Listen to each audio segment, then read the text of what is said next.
So I don't know what you think, but to me, this video was much more of an improvement. It did a lot more to address many of the problems that many of us have had with PewDiePie and with his content and with his association with some of these really, heinous actors and heinous acts.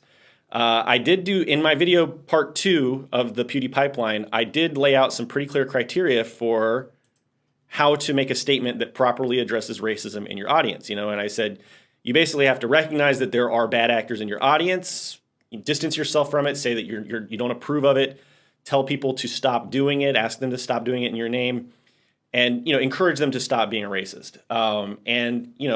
From where I'm sitting, it seems like PewDiePie has checked all of these boxes, and to me, it was a good statement. Okay, so I want to go ahead and address something. People said it's not good that you said the word triggered, but I want to say this. Perhaps there's a thing where sometimes when people are actually like seriously upset, like they might say things that you don't like because they themselves are having a problem. I honestly don't care. Some people think that there's like dog whistling in the video, particularly because he used the word degenerates, which is kind of associated a lot with the alt-right and racist and Nazis.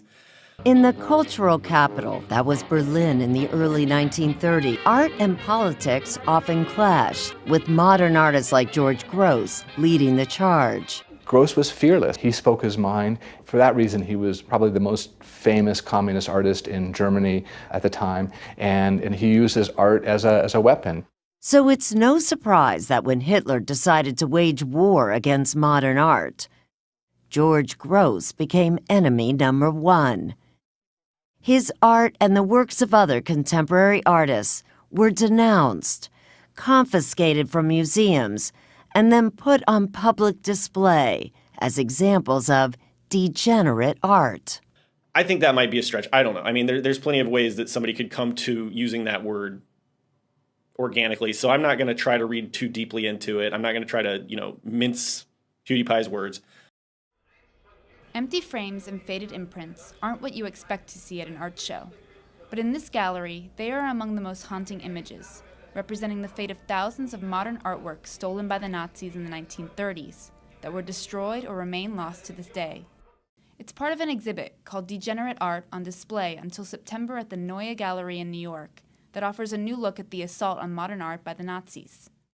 The exhibit juxtaposes the classical 19th century paintings and sculptures that Hitler loved and accepted with the abstract modern art that he hated.